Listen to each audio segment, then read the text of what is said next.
Yo creo que vamos empezando para mantenernos dentro del cronograma. Entonces, bienvenidos todos a este panel Construyendo Ciencias para la Paz, experiencias interdisciplinares desde Colombia.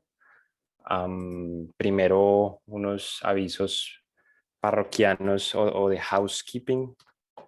Am, Primero, por favor, mantengan los micrófonos y las cámaras apagadas durante el evento. La traducción simultánea no funciona si están usando la versión web de Zoom, entonces por favor usen la aplicación tanto para computador como para teléfono móvil. Compartan sus preguntas en el chat y nosotros se las compartimos posteriormente a los panelistas. Si tienen problemas de conexión o algo, por favor salgan de la sesión y vuelvan a entrar. Si nosotros los retiramos a ustedes, luego no van a poder volver a conectarse. Y por último, pues sí, las personas que sean retiradas por nosotros, pues no podrán volver a ingresar. Para dar una pequeña explicación rápida sobre cómo acceder a la traducción, en el panel inferior de Zoom, al lado izquierdo, van a encontrar un globito con la opción de interpretación y abren ese panel, seleccionan el idioma y eso les abre el canal del idioma que desean escuchar. Si lo van a acceder desde sus teléfonos móviles, por favor van a los tres punticos a la sección de más, luego interpretación o traducción, seleccionan el lenguaje y asegúrense de hacer clic en Done o OK o listo en el idioma que sea, para que se active ese canal de las traducciones inmediatas. Y bueno, entonces empecemos ya. Bienvenidos y bienvenidas al panel Construyendo Ciencias para la Paz, experiencias interdisciplinarias desde Colombia. Esta iniciativa es organizada por el grupo Construyendo Ciencia para la Paz, conformado hace muy poco por Valeria, Elena, Gustavo, María Fernanda y yo, científicos y científicas emigrantes de Colombia. Este evento también se realiza con el apoyo del Centro de Estudios Latinoamericanos de la Universidad de California, Berkeley, la Asociación Colombiana de Biología Evolutiva Colebol, el Centro de Biodiversidad Global de Gotemburgo, o GGBC por sus siglas en inglés, la Red Internacional de Agricultura en Suecia, CIANI, y la Red de Investigación en Bosques, Clima y Subsistencia, FOCALI.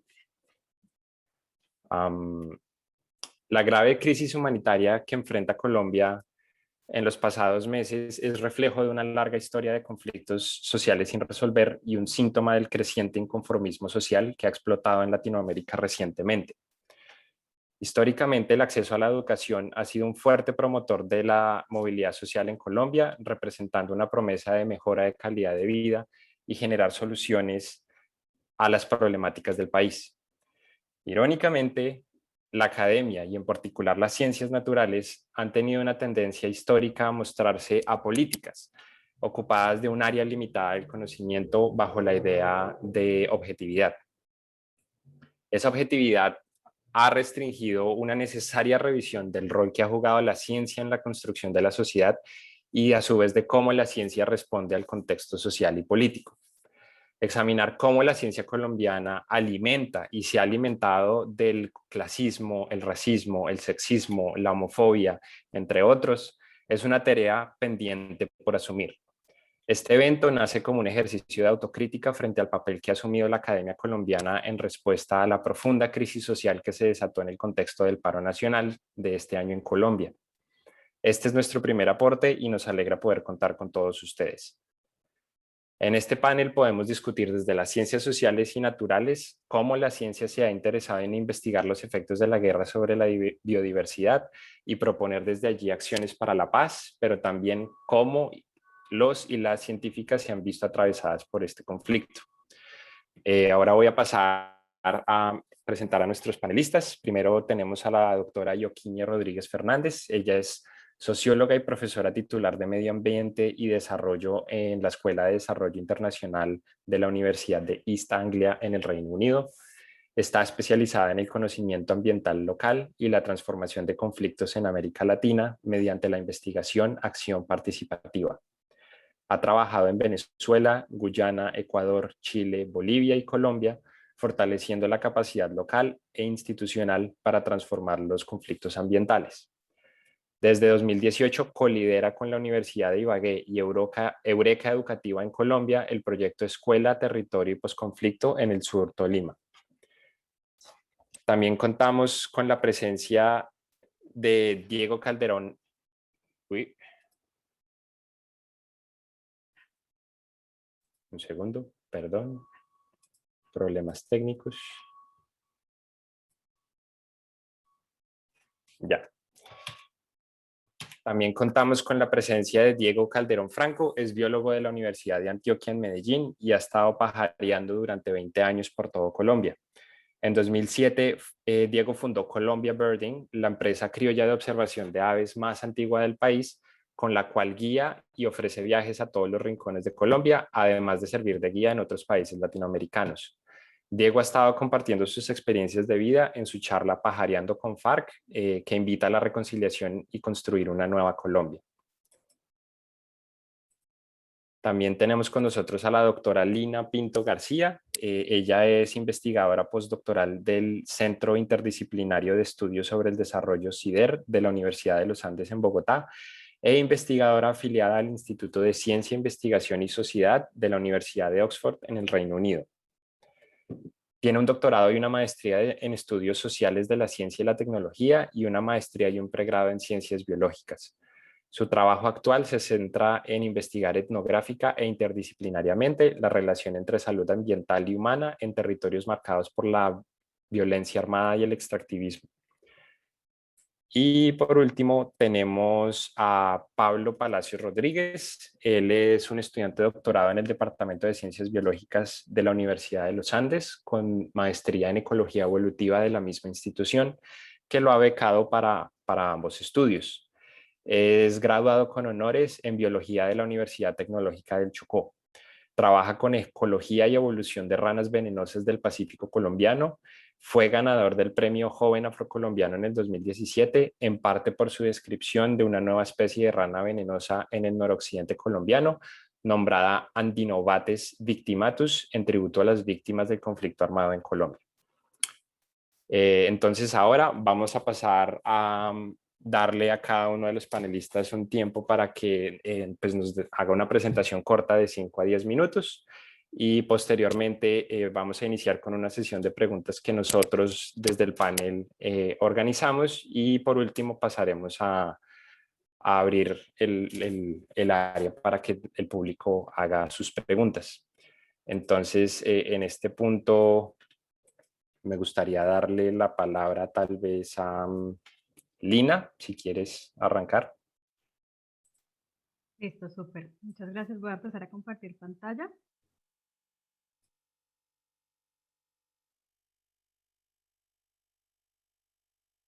Ahí están viendo mi presentación y me escuchan bien, ¿cierto?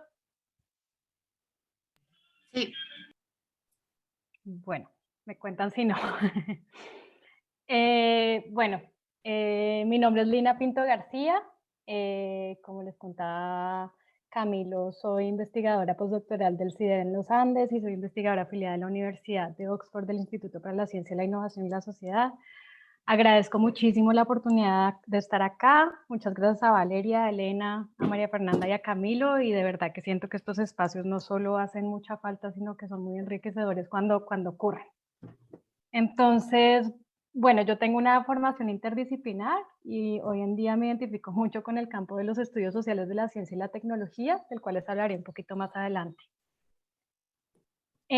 Para iniciar, quisiera hablar de formas en las que usualmente se han entendido o en las que se pueden entender la relación entre ciencia y sociedad y desde las que uno puede vivir esa relación entre ciencia y sociedad. Y cuando hablo de ciencia estoy hablando de tecnociencia, es decir, que me estoy refiriendo no solo a la producción de conocimientos científicos, sino al desarrollo de tecnologías y cómo se hacen esas tecnologías disponibles y cómo circulan en el contexto social. La primera postura, que es la postura, un poco como lo decía Camilo, hegemónica o dominante, es que la ciencia está separada de la sociedad, que la ciencia es una práctica desde la cual se produce conocimiento objetivo sobre la naturaleza y que de alguna manera construye una imagen fidedigna de esa naturaleza sin mucha mediación de la sociedad, que la sociedad va como por un camino aparte y la ciencia por un camino aparte, y que de hecho la ciencia tiene una voz no solo más legítima, sino predominante en muchos de nuestros diagnósticos de los problemas que pasan en la sociedad, porque tiene esta postura, porque se supone que puede producir datos que no están viciados por los prejuicios o los contextos históricos, sociales y culturales donde ese conocimiento se produce. Esta es una visión hegemónica que ha sido muy contestada principalmente desde los años 70 y algo que lo ha hecho muy seria y ¿Ahí? profundamente este campo. ¿Me escuchan? Sí, Sí, sí. Lina. ¿Sí? Bueno, desde el campo de los estudios sociales de la ciencia y la tecnología. La siguiente postura es que es, digamos, un poco heredera de esa primera postura, es que hay instancias en que la ciencia y la sociedad tienen temas para conversar, es decir, hay temas donde la posición de la ciencia importa mucho para lo que la sociedad vaya a hacer. Ahí hay toda una serie de discursos, digamos, tecnocráticos, que es cómo se toman decisiones a partir de datos o evidencia de la ciencia y la tecnología. Y se dice que tan es así que hay instancias incluso indeseables donde la objetividad de la ciencia se compromete o se contamina. Ejemplos de estos que hemos visto últimamente en los medios ha sido, por ejemplo, el debate de los impuestos de las bebidas azucaradas, un tema que ha documentado muy bien la Liga contra el Silencio, o por ejemplo, el debate sobre los proyectos piloto de investigación sobre el fracking, que también ha documentado a través de varios artículos el portal de Razón Pública. Y por último, hay una posición, que es la posición, digamos, desde la que yo me sitúo, yo me ubico y y es la posición que es una premisa básica de quienes han estudiado desde las ciencias sociales a las ciencias naturales, y es que la ciencia, por ser una práctica humana y por tanto cultural, está inmersa o embebida en la sociedad. Esto significa que la sociedad y todo lo que pasa en ella ofrece el contexto en el que se producen conocimientos científicos y se desarrollan tecnologías. Y esto también significa que la ciencia y la tecnología no son simplemente receptoras pasivas de lo que ocurre en la sociedad, sino que la ciencia y la tecnología son capaces de influenciar, afectar y dar forma a ese contexto social en el cual se encuentra inmersa. Entonces, desde ese punto de vista, no existe ni podrá existir nunca una ciencia o una tecnología apolítica. Por la situación misma de la ciencia de estar embebida en un contexto social, político, histórico y cultural, la ciencia está afectada constantemente por el contexto en el cual se desarrolla y a su vez es capaz de afectar ese contexto. Entonces, esto implica, muchos lo verían tal vez como que la ciencia está condenada a estar inmersa en esos ires y venires del contexto social, pero en realidad lo que nos debería, o a los científicos y a las científicas, lo que nos debería esto es abrir una oportunidad muy importante de agencia. Hace poco estábamos hablando de la frustración que muchas veces sienten las biólogas y los biólogos porque sienten que su trabajo está muy poco conectado con la realidad social que los rodea. Y en realidad, si entendemos que la ciencia está inmersa en la sociedad, vamos a ver y a podernos hacer preguntas muy claves sobre cómo nuestro trabajo tiene un rol o puede jugar un rol más importante a través de preguntas claves. Entonces, esas preguntas, acá solo por plantear tres, una es cuál es una manera más ética, menos colonial o decolonial, menos patriarcal o antipatriarcal y más equitativa de hacer ciencia. Y para el contexto colombiano en específico o para otros lugares donde han ocurrido o están muy marcados por conflictos armados como el nuestro, ¿qué vendría siendo una ciencia para la guerra y qué vendría siendo una ciencia para la paz?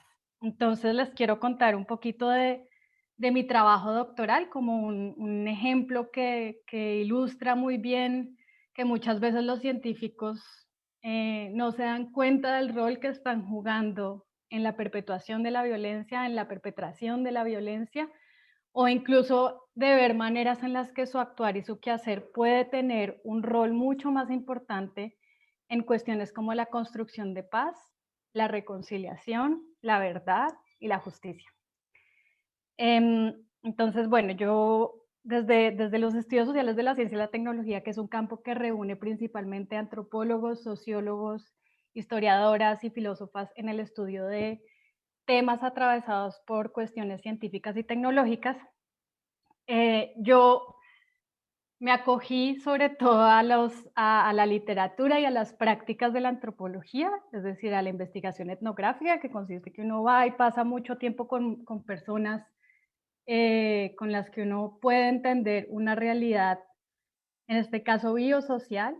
Y a mí me interesó, pues por trabajos que hice antes de realizar el doctorado, digamos, me interesó mucho el tema de la leishmaniasis cutánea y ya me había enterado un poco de la relación estrecha que había entre esta enfermedad y el conflicto armado colombiano. Esta es una enfermedad que es transmitida por flebótomos, que son moscas muy pequeñitas que habitan en la selva. Y cuando la mosca lo pica a uno, le transmite un parásito microscópico de Leishmania que se manifiesta en últimas como una lesión de la piel circular, como la que ven acá en la imagen de la mitad.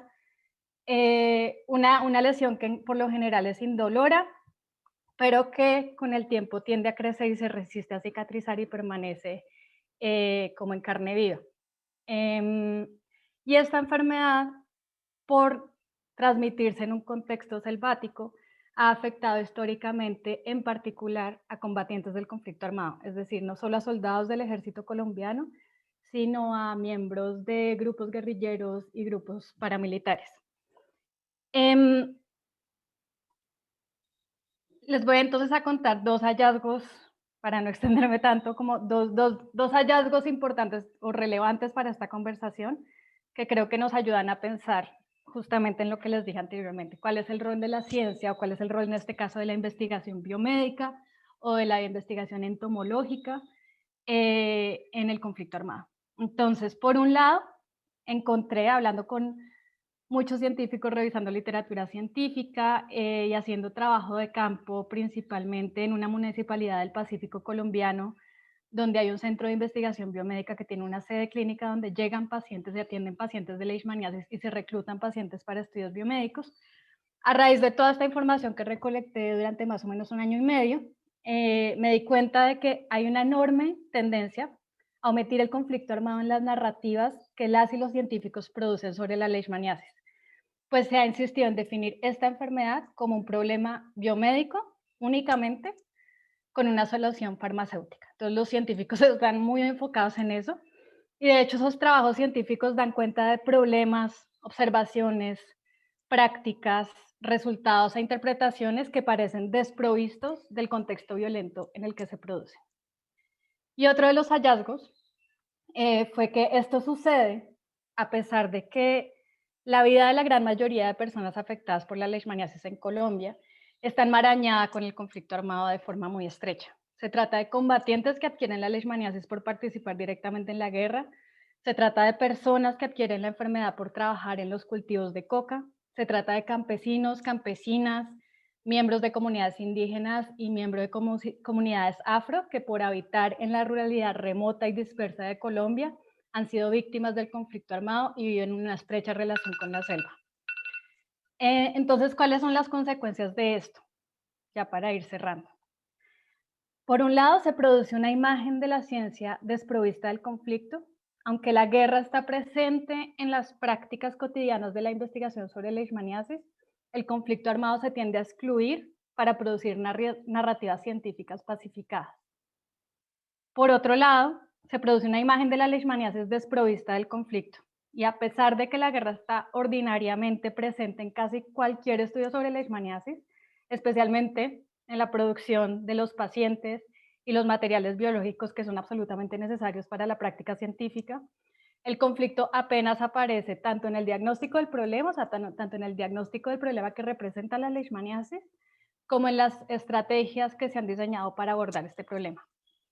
Y estas dos cosas, en últimas, implican que aunque los científicos y las científicas se entienden a sí mismos como actores neutrales, o esa usualmente es la posición que los científicos y las científicas asumen, la exclusión de la guerra en los relatos científicos sobre la leishmaniasis colombiana es profundamente política.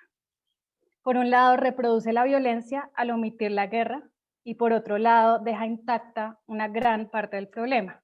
Incluso los peligros y las dificultades cotidianas a las que se enfrentan los científicos también aparecen invisibilizados. Y esto es, como entenderán, muy grave, tanto para el entendimiento de la enfermedad, del rol de los científicos, del trabajo que ellos hacen, de los riesgos a los que se ven expuestos por realizar el trabajo que hacen. Entonces, para ofrecer simplemente algunas ideas de cómo asumir nuestro rol como ciudadanos científicos, que sé que es una preocupación como muy profunda de este evento. Por un lado, es seguir haciendo como si la ciencia fuera neutral o apolítica, ¿sí? Como decir, simplemente yo hago ciencia y eso no tiene, todo lo demás que pasa por allá, eso no tiene nada que ver conmigo. Hay un micrófono abierto. Por otro lado, habría otra segunda opción, es decir, que es tomarse en serio la labor de comunicar de modo pedagógico y humilde el trabajo científico para informar al público y a los tomadores de decisiones, sobre todo porque mucha de la ciencia que se produce, no toda, pero mucha, es muy relevante para tomar decisiones y para entender los problemas. Entonces hay que adoptar también un rol de comunicadores serio en el cual esa información llegue a donde tiene que llegar y que no simplemente nos contentemos con haber puesto eso en un artículo científico o presentarlo en un evento académico. Otra opción es hacerlo y es ya involucrarse mucho más profundamente en temas políticos y sobre todo en asuntos que ustedes saben que deben cambiar a la luz del conocimiento y de la evidencia. Y finalmente, que yo siento que es lo que todo el mundo podría hacer, es preguntarse constantemente, y no solo los científicos naturales, sino los científicos sociales también tenemos debemos hacernos esta pregunta constantemente, y es problematizar todas las maneras en que nuestra labor tiene premisas e implicaciones políticas. En el caso de los biólogos y las biólogas, por ejemplo, ¿qué preguntas de investigación me estoy haciendo? ¿En qué lugares de trabajo voy a hacer mi trabajo de campo?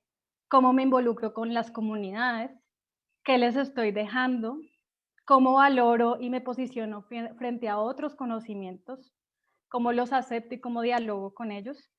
Y esto implica, en últimas, hacer un análisis de poder, es decir, un análisis de las relaciones de género, de las relaciones económicas, sociales y demás que están atravesando nuestra labor científica. Y yo sé que esto puede sonar un poco tal vez ambicioso o agobiante, o sea, ustedes pueden estar pensando, pero yo no puedo hacerlo todo.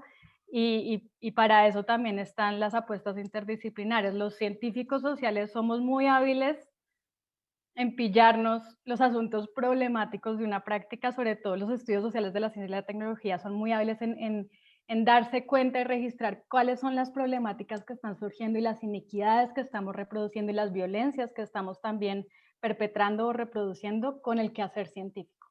Entonces, es también una invitación a trabajar de forma mucho más interdisciplinaria y a formarse también ustedes como académicos o académicas interdisciplinares y no contentarse simplemente con ser biólogos. Bueno, dejo por ahí, qué pena que me extendí un poco más del tiempo. No, Lina, muchísimas gracias. Nada más ya con esto valió la pena el evento. Entonces ahora quisiera darle la palabra a Diego, si está por ahí. Epa, por aquí ando. Gracias, Camilo y Lina. Muchas gracias a todos los organizadores del evento y lógicamente a mis hablantes aquí.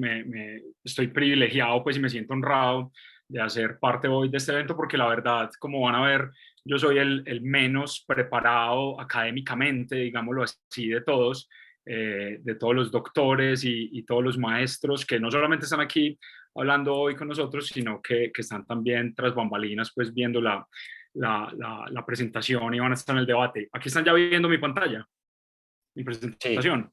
Sí, Listo. perfecto. Entonces yo quiero básicamente empezar un poquito hoy también como protestando y acordándonos de una cosa muy sencilla que no sucede en Colombia y que debiera suceder mucho más a menudo, y es acordarnos del artículo 22 básico, fácil, cortico de la Constitución política de este país y que lo obviamos, que es obvio y que lo obviamos muchas veces. Yo de hecho aquí en mi corta presentación lo voy a dejar aquí a un ladito todo el tiempo.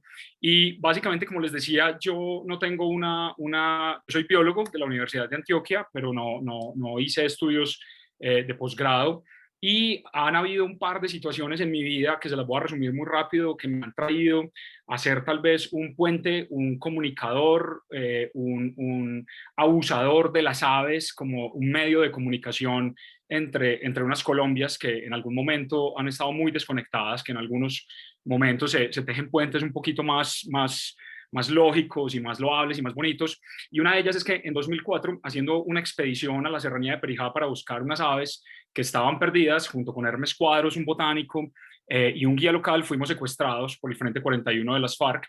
Eso es en el año 2004. Estuvimos entre 2 y 3 meses en el monte, hubo una cantidad de movimientos súper bonitos en la academia y en la comunidad ornitológica y biológica colombiana. Eventualmente este secuestro terminó sin yo saber que este era uno de los momentos en que yo en el futuro me iría a volver un puente, me iría a volver lo que digo, un conector tal vez entre unas Colombias que infortunadamente no se han mezclado mucho. Y el segundo fue también en 2016, cuando como país votamos no en el plebiscito para la terminación del conflicto con las FARC.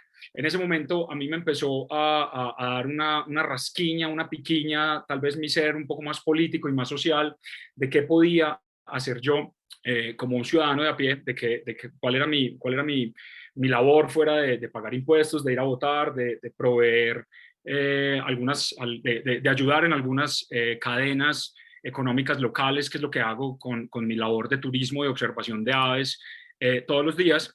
Y básicamente también sin darme cuenta un poco, a finales de 2017 y 2018 estábamos grabando un documental de aves que se llama The Birders, Los Pajareros, y estábamos interesantemente terminando este documental en la serranía de Perijá. Esta foto que ven ahí es del Cerro Pintado, que básicamente Venezuela es a la derecha, donde cae aquí esta montaña, y estábamos terminando el documental The Birders en el sitio donde yo fui secuestrado, y estábamos usando un poco el tema de mi secuestro como una forma de mostrar que en Colombia, post firmada del acuerdo de paz, así hubiéramos votado que no como país, pues habían algunas cosas que estaban tal vez cambiando y estaban moviéndose en la dirección correcta, tal vez después de muchos años de estar muy al revés.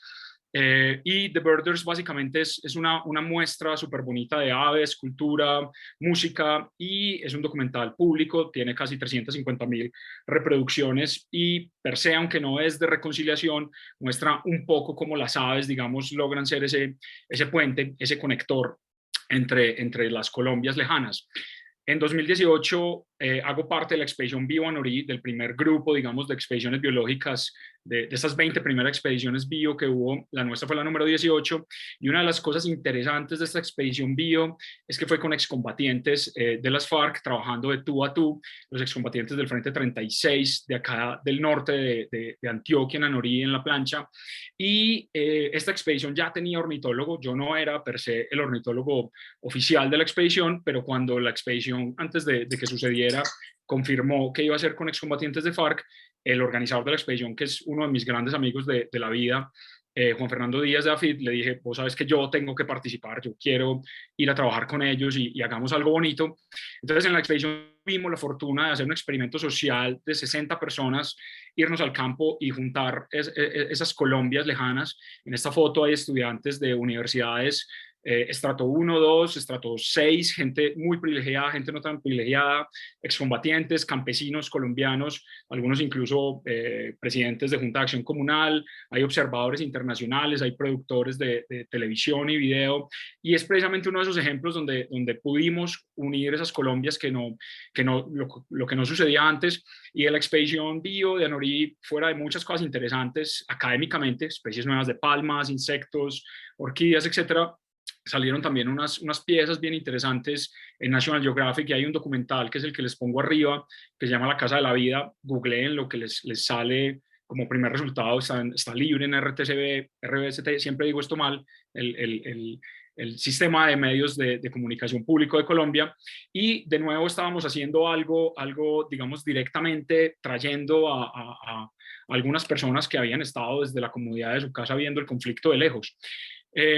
Yo con estos elementos estuve siempre desde el 2016 pensando qué hago yo como ciudadano de a pie para precisamente tener algo de injerencia en todo lo que estaba pasando en Colombia, y me invento una charla que se llama Pajareando con FARC, y básicamente Pajareando con FARC es un nombre pues que en mi caso personal, mis experiencias de conflicto armado, tanto las buenas como las no tan buenas, etcétera, han sido con FARC, pero esto podría ser con cualquier grupo, cualquier nombre de grupo alzado en armas en Colombia, de cualquier tinte, derecha, izquierda, etcétera.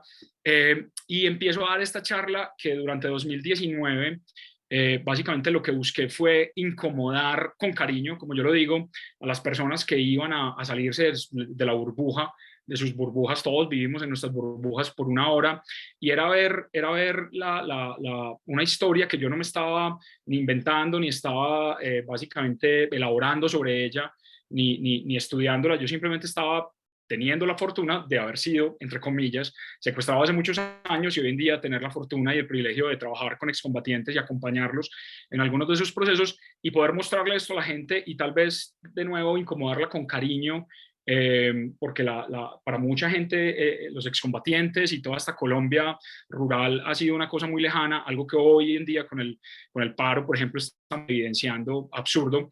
Entonces, Pajareando con FARC en 2019 les llegó casi a 3.000 personas, la di como 19 o 20 veces, y en el pedacito del 2020, pues que existió antes de la pandemia, también la empecé a dar afuera, y este ha sido tal vez como la forma en que yo he podido amasar un poco y tener un proyecto para mostrar y de nuevo incomodar con cariño, que es lo que me gusta sentir que hago, pues con una cantidad de personas que nunca iban a estar cercanas a esta realidad colombiana. Otros proyectos que han salido, y yo quiero ser como claro en esto, yo per se no tengo un proyecto que se llame Pajareando con FARC. Yo he sido muy afortunado en montármele, digamos, al barco a otras personas. Entonces, en algún momento también, hace un par de años, decido volver, ahí están, miren la montaña del fondo, es el Cerro Pintado, y decido volver a la serranía de Perijá. Y de nuevo, esta foto es una foto que no podía suceder hace 15 años. Aquí hay excombatientes de FARC que realizan audio y televisión, hay excombatientes de FARC que hacen política y son parte del partido, hay visitantes extranjeros tomando un producto turístico que ellos ofrecen en el ETCR de Tierra Grata en Cesar, hay productores amigos de aquí de Medellín y de Inglaterra, y lo que hicimos fue regresar a este sitio donde yo había estado secuestrado.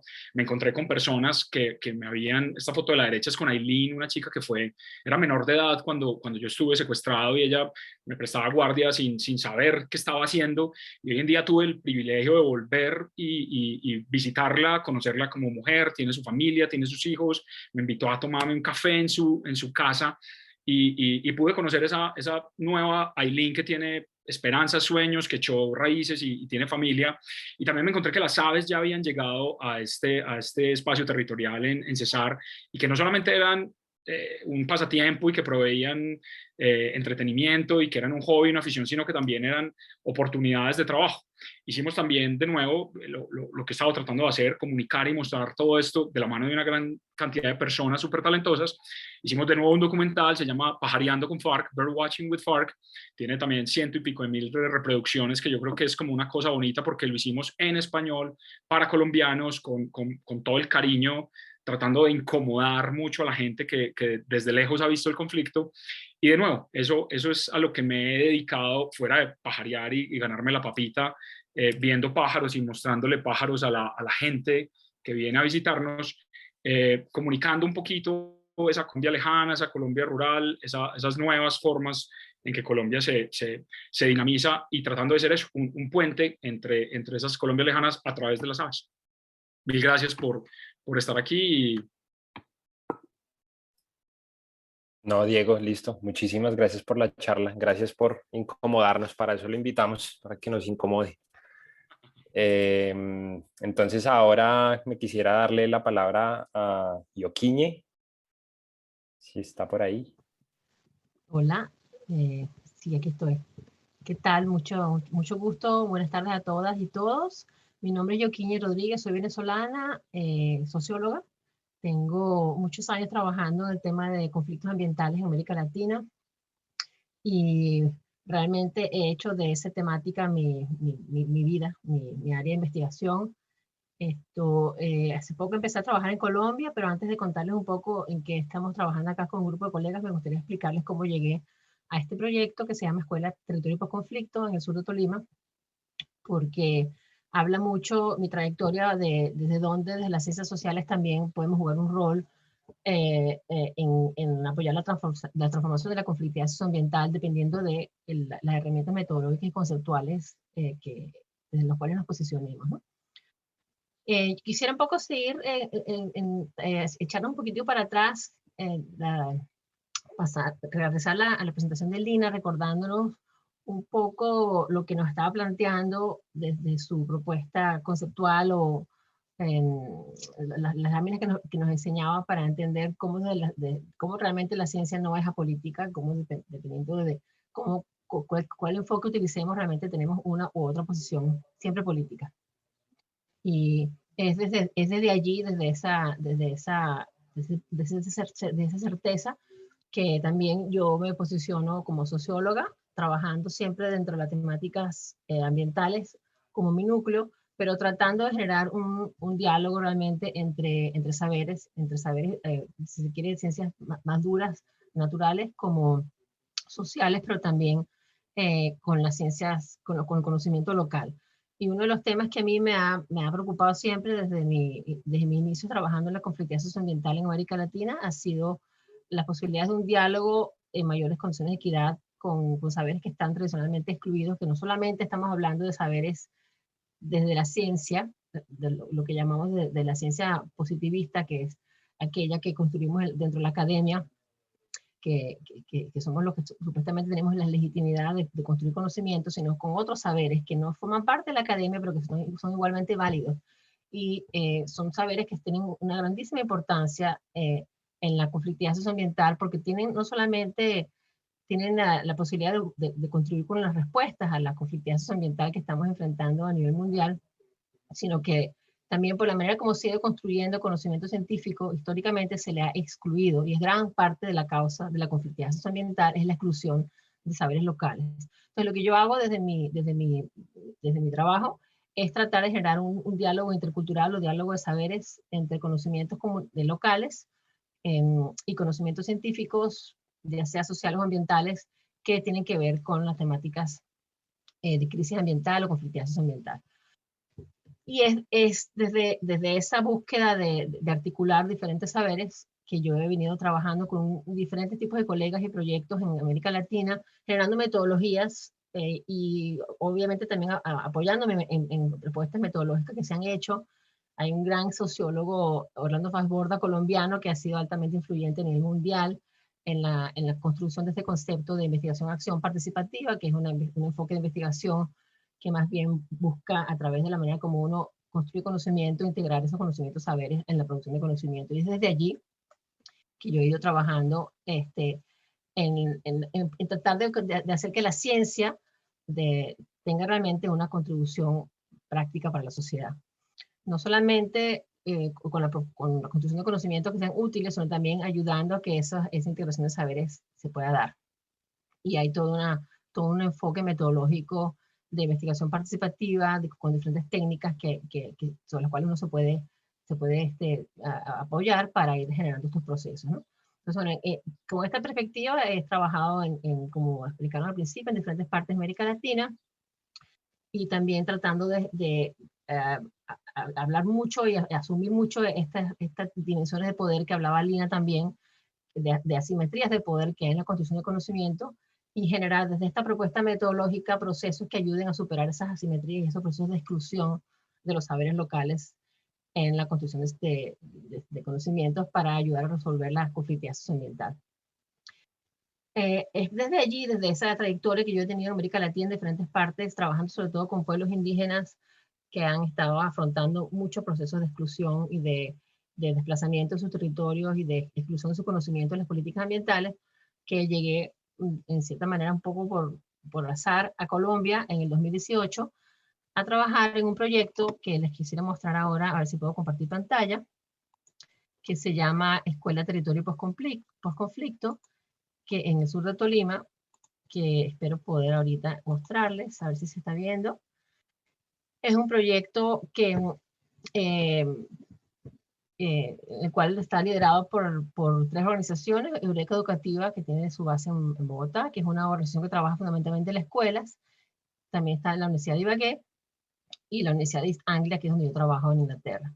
Este proyecto se propuso en el 2018 generar justamente un espacio para que en el contexto del posconflicto se le pudiese dar visibilidad a cómo las propias organizaciones y las escuelas se proponen un proceso de construcción de paz. Es decir, lo que se ha venido dando, ustedes como colombianos más que yo lo pueden saber, es que el conflicto, el acuerdo, perdón, de paz abrió una gran cantidad de esperanzas y expectativas para la construcción de paz, pero sobre la base de un acuerdo que ya fue en cierta manera predeterminado por el gobierno y la FARC. Pero hay una gran cantidad de voces, procesos desde las comunidades que también han tenido mucha arraigo y presencia en los territorios que no habían tenido o no han tenido suficiente visibilidad. Este proyecto lo que ha buscado es justamente a través de estas herramientas de metodología participativa ayudar a que se construyan propuestas de construcción de paz desde el espacio educativo y desde las organizaciones comunitarias que responden a lo que las propias organizaciones y comunidades y escuelas piensan que es un proceso de construcción de paz. Es decir, no es solamente partir de un proceso de posconflicto sobre la base de un acuerdo firmado entre 2 actores muy fuertes y desde allí generar líneas que bajen de arriba hacia abajo, sino tratar de dar un espacio para que se vayan construyendo y solidificando procesos que ya han estado históricamente en marcha en Colombia, desde las comunidades, desde las escuelas, y que además por los mismos procesos de exclusión de la construcción de la política pública a veces no tienen visibilidad. Y entonces este proyecto lo que ha buscado es generar un proceso de diálogo y de investigación donde las propias escuelas puedan darse un espacio para investigar qué ha pasado con ellas, con los maestros y con los estudiantes durante la guerra, durante el conflicto armado, cómo les ha afectado dentro del espacio educativo y cómo desde la escuela se imaginan y que se debe hacer construcción de paz. ¿Qué significa construcción de paz desde el espacio escolar para los maestros y para los estudiantes? ¿Y qué significa la paz, la construcción de paz para las propias organizaciones comunitarias? Entonces estamos trabajando en el sur de Tolima, en 4 municipios que son Chaparral, Planadas, Río Blanco y Ataco. Aquí en la página web ustedes pueden encontrar donde dice participan, todo el listado de todas las escuelas que han participado en este proyecto. Están las 8 unidades educativas y también van a encontrar el listado de las organizaciones comunitarias, que son 8, 2 por municipio. Estas organizaciones comunitarias han incluido redes de mujeres, asociaciones de productores de café, organizaciones de jóvenes, organizaciones de mujeres y sobre todo lo que llamamos abuelas tejedoras, que desde su espacio comunitario han hecho un proceso de reconstrucción del tejido social en algunas comunidades, y también organizaciones que se autodenominan indígenas campesinas en uno de los municipios de sur de Tolima. Lo que nos ha parecido fundamental en este proyecto no es solamente generar un espacio para un proceso de investigación desde el espacio escolar y comunitario, sino también generar diálogos entre las escuelas y las comunidades para que juntas construyan propuestas de construcción de paz. Entonces hemos desarrollado diferentes tipos de talleres de diálogo, de intercambio entre a lo largo de un año y pico de investigación, en donde ustedes podrán en la página web pues, visitar los diferentes talleres y qué ha salido de estos procesos de diálogo. Y en estos momentos estamos trabajando en otra página web que se llama Prouniverso de Paz, que es la que les estoy compartiendo en este momento en pantalla, que es la página que va a ser el repositorio de todos los productos que salgan de este diálogo, de este proceso de investigación participativa entre organizaciones y comunidades, donde básicamente lo que queremos es compartir con el público en general los productos fundamentales que hemos producido a lo largo de este proyecto de investigación, porque como decía Lina, uno de los posicionamientos, de las cosas importantes que cuando uno sube su posición política como investigador, es trascender la idea de la construcción de conocimiento en forma de artículos científicos que solamente sean leídos entre pares científicos. ¿Qué otro tipo de productos podemos producir desde la academia que ayudan a fortalecer los procesos locales que ya están en marcha? No se trata nada más de pensar en artículos, que podemos producir videos participativos donde le damos voz a las comunidades para que cuenten sus propias historias, sus testimonios, sus cuentos, reconstruyan su pasado y ayuden a visibilizar cómo están entendiendo la construcción de paz. Entonces nosotros estamos trabajando en estos momentos con videos participativos que han sido elaborados por las propias organizaciones contando sus visiones de construcción de paz. Estamos ayudando a producir libros. Este es un libro donde ayudamos a la red de mujeres chaparronas por la paz a reconstruir su memoria institucional de 15 años de trabajo como una red de mujeres en Sur de Tolima, dando visibilidad a cómo ellas entienden qué significa la paz y cómo es el proceso de construcción de paz de abajo hacia arriba desde esta red de mujeres, ¿no? Tenemos también otros productos son mapas parlantes, donde estamos ayudando a resignificar lo que significa para estas organizaciones y las escuelas el territorio sur de Tolima, para ayudar a sobrepasar esta idea del Tolima como una zona que llaman zona roja, zona solamente entendida como territorio FARC. Para las organizaciones que viven allí, las comunidades, esto es muy importante en este momento de posconflicto, ayudar a entender que el Tolima también hay otras, se habla de otro tipo de futuro, de otro tipo de visión de futuro, que es el que quisieran en estos momentos este conjunto de organizaciones que son posicionadas desde el espacio de las mujeres, de lo que llaman la paz ambiental, desde la resignificación de la identidad, tener un espacio para pensar un futuro diferente, ¿no? Entonces, este proyecto de investigación busca justamente ayudar a visibilizar no solamente qué significa construcción de paz, sino también qué puede significar un futuro distinto para las personas que habitan esta región del país. Bueno, yo les dejo estos enlaces en la exposición, creo que están en el chat del grupo. También está disponible en un formato casi terminado otra página web, pero no puedo ahorita accesarlo porque está aquí atravesado, a ver si lo puedo mover. Así. Aquí está la de los mapas parlantes, se llama Línea Comunitaria eurekaeducativa.com. Esta es la página web donde ustedes podrán encontrar el mapa parlante que hemos elaborado con todas las organizaciones para ayudar a resignificar lo que significa el sur de Tolima. Se llama Sentir, Soñar y Resignificar el sur de Tolima. Mapas parlantes, las comunidades de Herrera, Paujil y Rizalda. Son 3 herramientas que están disponibles, están casi terminadas, todavía no hemos terminado de producir estos últimos 2 productos, que es el de Pluriverso de Paz y los mapas parlantes, pero próximamente a finales de junio ya estarán totalmente finalizados. Y bueno, me gustaría invitarles para el 17 y 18 de junio, donde vamos a estar presentando en webinars los productos finales de este proyecto. Las organizaciones comunitarias que han formado parte de este proyecto van a presentar sus productos, que son sus libros, sus videos, sus mapas parlantes, el 17 de junio creo que a las 8:30 hora de Colombia. Después podemos socializar a través de los organizadores de este evento las fechas y la hora, y también haremos una presentación desde la comunidad científica de cuáles han sido los hallazgos de este proyecto desde una perspectiva un poco más académica, que sería para el 18 de junio. Eso quería compartir con ustedes para comenzar. Estoy totalmente disponible para que sigamos conversando en función de las pautas que nos pongan los organizadores de este evento. Muchísimas gracias. Ay, me falta nada más por decir que están escuchándonos también mis compañeros del proyecto de la Universidad de Ibagué y de Eureka Educativa, que posiblemente puedan quizás tener cosas que decir en alguna de las preguntas o comentarios que se hagan. Están a la orden también. Bueno, muchas gracias. Listo, Yoquine, muchísimas gracias por todo. Como dijo Yoquine, los links ya los compartimos en el chat de Zoom para que por favor los consulten. También motivarlos para que nos compartan preguntas en el chat. En últimas, pues esto es una discusión y queremos pues que ustedes también participen. Y pues ya por último, para cerrar esta primera sesión, está con nosotros Pablo. Estamos un poquito desfasados de tiempo, entonces si Sí, sí, nada, estamos un poquito desfasados. Gracias, Pablo.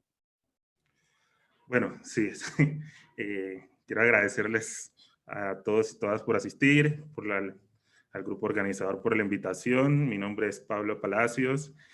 Voy a pasar rápidamente en una serie de diapositivas y hablar para que podamos pasar a la siguiente etapa del conversatorio.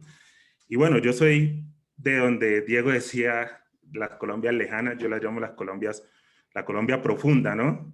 Esa otra Colombia, la que a veces está como un poco desligada de la realidad, un poco marginada de los eventos principales que están pasando en el escenario del país, o que el país se desliga un poco de los escenarios que pasan en ella. Soy orgullosamente chocuano. Y pues yo quiero ambientar la charla de hoy, el conversatorio, un poco para hablar más que todo sobre la inclusión y un poco sobre la inclusión racial en la ciencia en Colombia. Y voy a compartir pantalla rápidamente esto.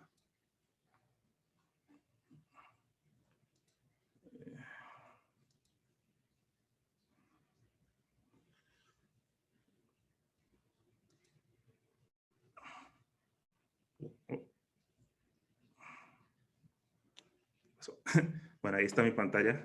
¿La pueden observar? Sí, ok. Entonces, Sí.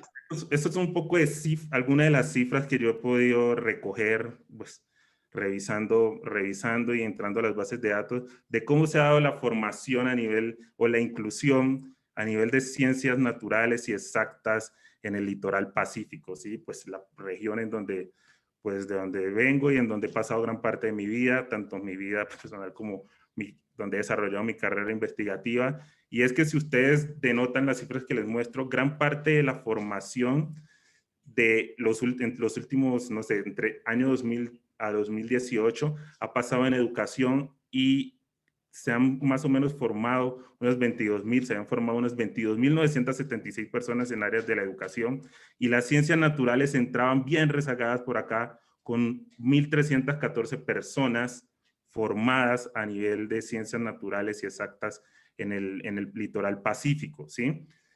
Si nosotros pensamos esto, entonces estamos ante un escenario en donde uno de los territorios más diversos en términos de biodiversidad, de culturas, un territorio multiétnico, ¿sí? Tiene muy poca formación científica por parte de sus jóvenes en los distintos campos de las ciencias, bien sea las ciencias naturales o las ciencias exactas. Y nos surge una pregunta, y es el por qué, ¿sí?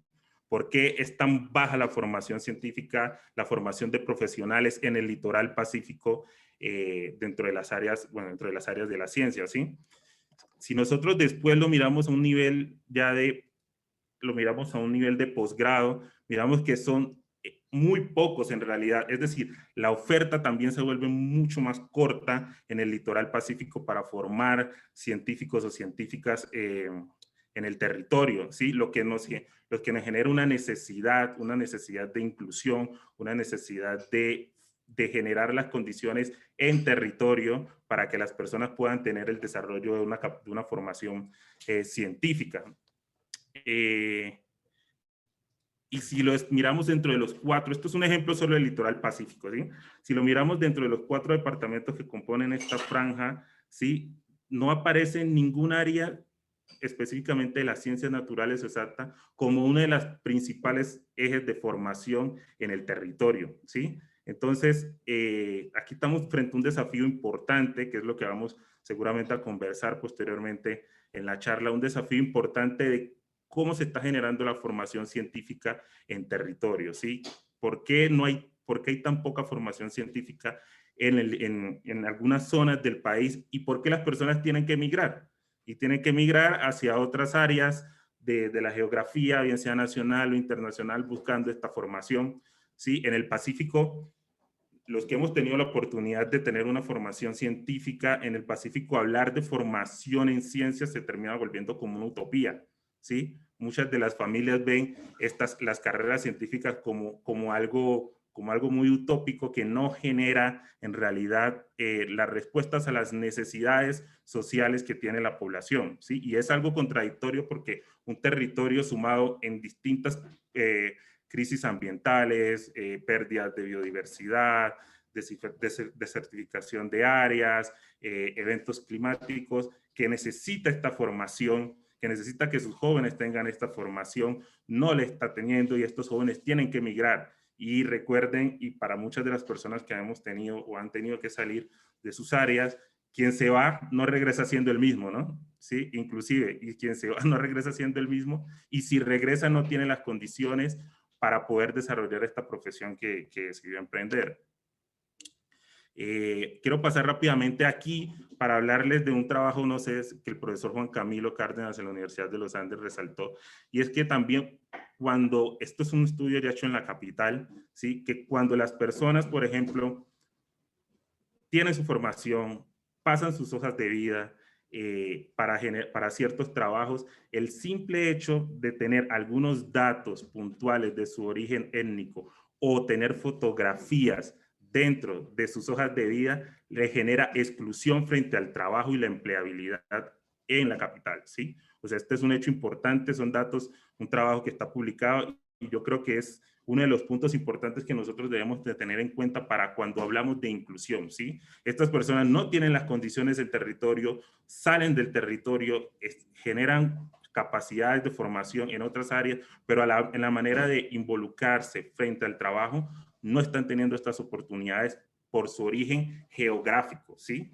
Y esto es un trabajo reciente y es un trabajo y es una situación que nos debe poner en manifiesto la necesidad de nosotros discutir la inclusión, bien sea en la ciencia como en otras áreas también del saber. Y bueno, otra cosa importante y es, hace poco unos estudiantes de algo que nosotros en la Universidad de los Andes hemos estado liderando en los últimos años, que es el Semillero del Pacífico, realizaron un trabajo súper interesante, ¿sí? Que me pareció muy bonito y salió hace poco también en El Espectador, y es que cuando estás fuera de tu territorio, ¿sí?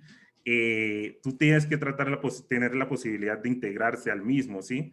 Y estas personas que salen, de acuerdo a distintos lugares dentro de los estratos en Bogotá, tienen un miedo a movilizarse frente a algunos barrios. Es decir, estas personas casi que tienen un aislamiento en los lugares en donde tratan de realizar su formación. Las personas evitan, según su condición racial, pasar por ciertos estratos, por ciertos barrios en la capital del país, ¿sí? El trabajo está también disponible en internet y pueden revisarlo para que puedan tener una discusión un poco más detallada sobre los resultados, ¿sí?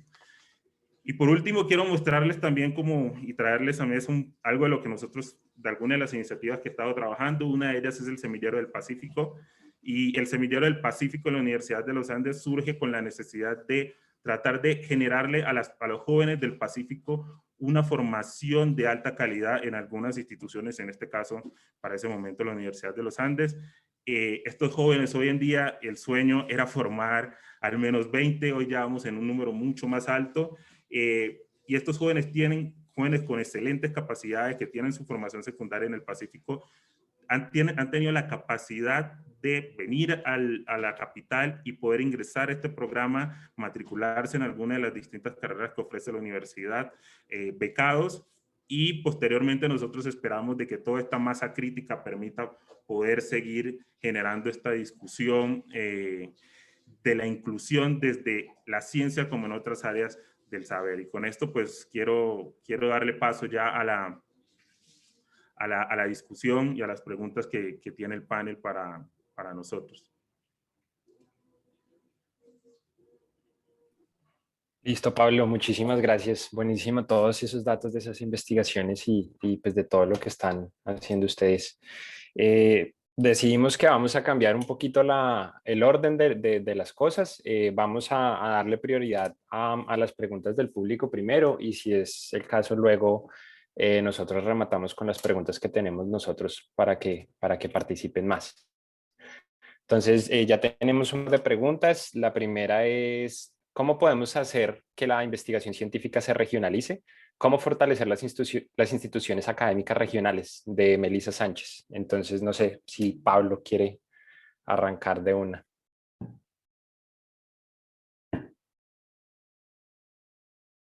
Está con el micrófono apagado. Ya. Te escuché muy rápido. ¿Me podría repetir, por favor? Perdón. ¿Cómo podemos hacer que la investigación científica se regionalice? ¿Cómo fortalecer las instituciones académicas regionales? Ok, bueno, eso es una pregunta súper interesante y bueno, nosotros primero tenemos que partir casi que del hecho de que, bueno, estamos en un momento central, ¿no? En la discusión tanto de país como en región sobre el desmonte de estas jerarquías hegemónicas que hemos tenido, de la centralización que ha tenido el país. Yo creo que una de las alternativas importantes para que esto se pueda regionalizar es poder acercar un poco más la ciencia y generar condiciones en territorio para que las personas puedan recibir la formación tanto en el territorio como aquellas personas que se han ido puedan regresar y encontrar en ellas el ecosistema ideal para poder desarrollar sus capacidades, ¿sí? Una de las cosas importantes que no solamente sufren las regiones, sino el mismo país, es que muchas de las personas que reciben su formación, bien sea a nivel nacional, para regresar a su región o a nivel internacional para regresar al país, no cuentan con el ecosistema, no es decir, con la materia institucional para poder realizar y desempeñar sus profesiones, ¿sí? Nosotros deberíamos tratar de generar estos ecosistemas sociales para que estas personas puedan desarrollar sus actividades y de esta manera poder acercar un poco más la ciencia a las regiones para que no se vea como un caso tan aislado. Y otra cosa importante también es que aquí hay una confrontación un poco que debe entrar en la discusión y que por las jerarquías, como hemos visto la ciencia también se ha establecido, es que debemos emprender la confrontación entre las distintas formas de conocimiento, ¿sí? Algo muy importante es que nosotros debemos empezar a valorar esas otras formas de conocimiento y poder integrarlas en la discusión con lo que nosotros normalmente estamos recibiendo día a día en los distintos escenarios sobre qué es el conocimiento científico, ¿sí? ¿Sí? No valorar un conocimiento por encima de otro, sino que ponerlo en tela de discusión, tratar de confrontarlos y poder generar sinergias para que también estas comunidades que van a recibir, que van a tener esa regionalización de la ciencia, se vean incluidas en el escenario de la conversación científica internacional también. Gracias, Pablo. ¿Alguien más quiere intervenir ahí con esta pregunta? Diego, Lina, Yoquiñe. Yo puedo decir alguna cosita y es, pues yo justamente en este momento, yo vivo en Jamundí, donde está como pues gran parte de la crisis social que estamos viendo actualmente, y hace mucho tiempo también vivo en Cali, tengo una cercanía a esta región. Y siento que en general no es tanto como cómo regionalizar, o sea, porque el verbo regionalizar habla como si lo que es central y las ciudades, o sea, Bogotá, Medellín, Cali, tuvieran que irse a otro lugar a hacerlos mejor, sino en parte se trata de dar, y en parte esa es la lucha de los jóvenes hoy en día, que son los protagonistas de las protestas y del descontento, es que no tienen acceso a la educación, no tienen acceso, además, una vez están formados, no tienen acceso a un trabajo estable en condiciones que no sean precarias.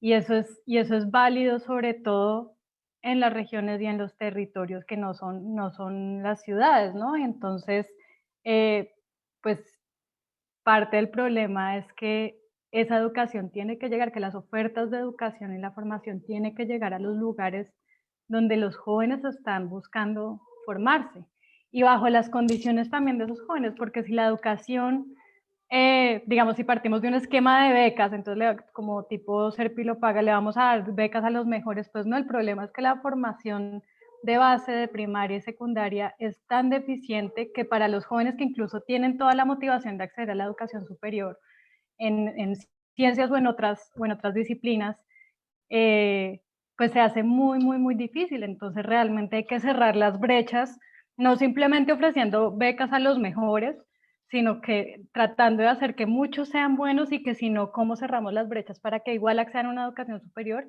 y eso no implique que van a tener unos lugares, digamos, precarios en términos laborales, o que si son muy buenos ya se van y nunca vuelven.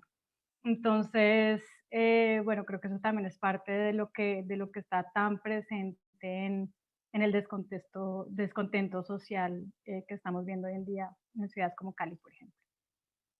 Lina, yo meto ahí la cucharada, o sea, la cerrada de brechas, lógicamente también tiene que empoderar a toda la gente en las regiones y precisamente descentralizar de que solamente los que estudian derecho y medicina y carreras ingenierías en las principales ciudades son los que mueven el país. O sea, la educación de calidad no tiene que apuntar solamente a formar doctores, etcétera, sino que en un nivel técnico, el SENA y todos estos tentáculos que tenemos a nivel de país, empoderar a la gente y decirle, vea, es que lo que usted sabe de su región, de la naturaleza, de la forma en que usted cultiva y su familia lo ha hecho toda la vida, puede ser interesante para un visitante, puede ser interesante para un científico que viene a hacer un trabajo, puede ser interesante de manera demográfica, etcétera.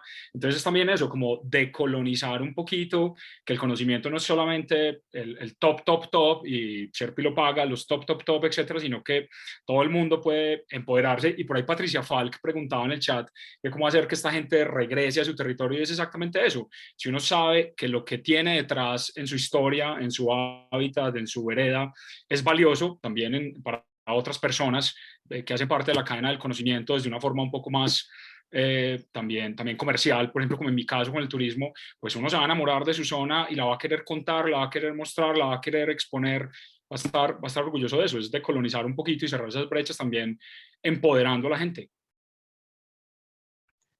A mí me gustaría también agregar un poquito a esta última conversación y lo que decía Diego es que lo que nosotros hemos visto en el proyecto Escuela Territorio y Conflicto es precisamente que las comunidades están clamando por un espacio que lo ha ofrecido el contexto del posconflicto, que bueno, que realmente en cierta manera ya es un posacuerdo más que un posconflicto, porque el conflicto, como ustedes saben, sigue en diferentes maneras, pero el espacio que generó el acuerdo de paz dio las posibilidades que las comunidades y las escuelas comenzaran a pensarse y a soñar un futuro diferente y a visibilizar justamente cuál es ese futuro que quieren y cuáles son los procesos, cuáles son sus historias, cuál es el territorio, qué significa el territorio de Tolima para ellos, cuáles son las oportunidades productivas y de vida y de conexión con el ambiente, cómo se están visibilizando desde las juventudes, que se llaman juventudes alternativas, el propio territorio, ¿no? Entonces, es dar un espacio para que esas otras visiones que quizás en un contexto de conflicto armado estaban invisibilizadas o no tenían cabida, no tenían salida, tengan más espacio en la discusión de políticas públicas, pero también en las posibilidades de que se construyan oportunidades económicas desde como la propia gente y la propia juventud se lo imagina, más allá de, como decía Diego, que tengan que estudiar carreras académicas, hay toda una posibilidad de reconexión con el territorio desde otros espacios sociales que no son necesariamente desde la academia, que también implica que tengan o sea, abrir oportunidades a esas otras formas de vida también ayuda a que la gente desarrolle más arraigo al territorio y lo afianza. Eso. Gracias, Yoquini. Vamos a continuar con otra pregunta. ¿Por qué creen que la ciencia que se hace en Colombia no responde a las necesidades y a las realidades de los territorios?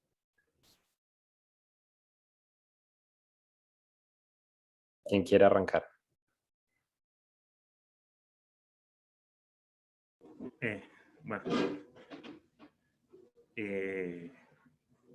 Bueno, yo creo que en realidad Colombia creo que todavía sigue hasta buscando una identidad científica, ¿no? Nosotros apenas estamos también como en la construcción de una identidad científica y la ciencia que se hace en Colombia no responde a la realidad de los territorios porque es una ciencia que, Diego lo dijo ahorita muy claro, es una cosa muy centralizada, ¿sí? Es un pensamiento que se hace bajo modelos más mirando hacia afuera del país que hacia adentro, ¿sí? Hacia esa otra Colombia. Entonces, muchas veces no hay respuestas porque también, como lo mencionaba hace un momento, no se acercan esas visiones y esos mecanismos y esas necesidades de desarrollo a partir de la biodiversidad, pues, poniendo uno de los ejemplos, a el pensamiento científico que se está construyendo en Colombia. Y eso es algo realmente grave, ¿sí? Lo que nos demuestra es que no estamos haciendo las cosas quizás de la manera correcta, porque si nosotros pensamos, casi el 45% de los activos naturales, ¿sí?, están en las zonas rurales del país, ¿sí? Y esos activos y esa visión de las comunidades en función de sus recursos naturales no son tenidas en cuenta por el pensamiento científico que se está generando en las grandes universidades o en los grandes centros de pensamiento en el país, ¿sí? Entonces, una de las apuestas, una de las oportunidades que se debe generar, esta es una, por ejemplo, estos espacios de diálogo donde pueden interactuar y pueden estar distintas personas de formación académica y también de las comunidades, es poder acercar esos dos tipos de pensamientos, esos dos tipos de necesidades, ¿sí?, y ponerlos en función el uno del otro. Lina.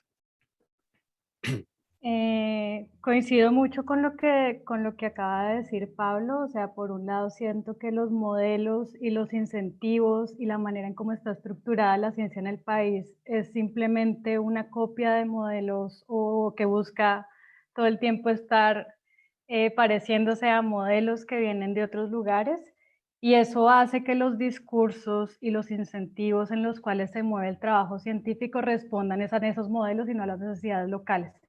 En mi caso, en el estudio de la relación entre leishmaniasis y conflicto armado, parte de la razón por la cual los científicos, por ejemplo, a pesar de que su realidad cotidiana está permeada completamente por el conflicto armado, o sea, ellos tienen que lidiar cotidianamente con esa realidad, y que una vez van a publicar sus artículos, pues esa realidad como que se filtra y desaparece.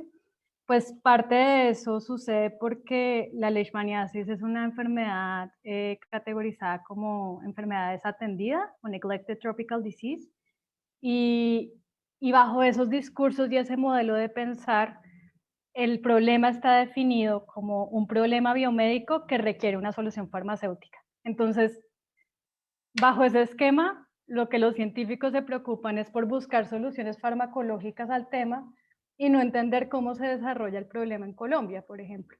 Entonces responden a unos discursos y a unas lógicas y a unos incentivos e imperativos que vienen de lógicas más grandes, incluso que desbordan a Colombia, sino que ocupan el ámbito global de la ciencia, y en ningún momento se hace la autocrítica de ¿será que eso sí es lo que necesitamos acá? Porque fármacos hay y formas de tratarlas en la ruralidad colombiana hay.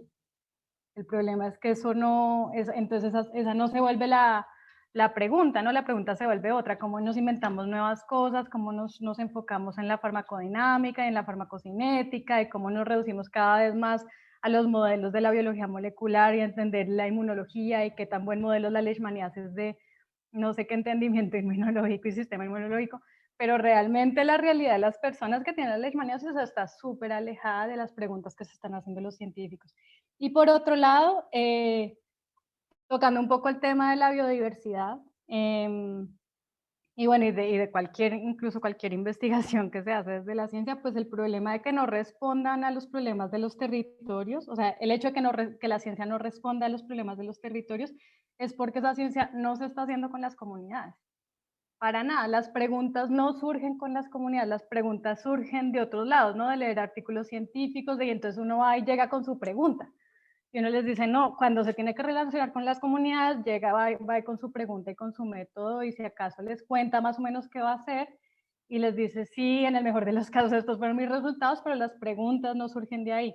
Y eso pasa mucho, pues también con, ahorita hablando en términos de postconflicto, por ejemplo, con las expediciones bio. Las expediciones bio lideradas por el Humboldt fueron un intento por tratar de justamente de decir que es que la riqueza en Colombia realmente está en nuestra biodiversidad, ¿no?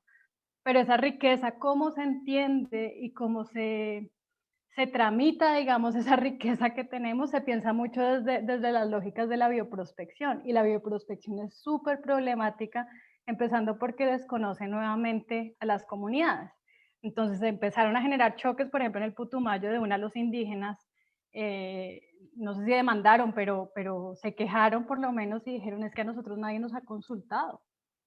Vienen acá a hacer unas expediciones vivas, decir, es que ya desde el postconflicto, la paz, podemos llegar a zonas donde nunca hemos llegado y vamos a hacer todo un inventario de lo que hay. Y ellos es como, pero a nosotros nadie nos preguntó. Es que los que nos hemos relacionado con estos entornos, con estas especies, con estas otras formas de vida y los que tenemos además el conocimiento de esto para qué sirve y qué es, somos nosotros. Y lo mínimo es que nos pregunten. Y eso nunca pasó, y entonces después también se empezó a quitar la palabra bioprospección de todos lados porque pues por ejemplo, el Instituto Panfilo decía, claro, lo problemático es que no estamos montados en un discurso de que esto va a una explotación económica y que en últimas eso está conectado con ideas y discursos de biopiratería y prácticas de biopiratería. Entonces es como, no, pues el problema es que la falla es desde el inicio, ¿sí? La falla es desde los discursos a los que estamos respondiendo, desde los modelos a los que estamos respondiendo, pero también desde dónde estamos haciendo las preguntas. Ya, eso era lo que quería decir.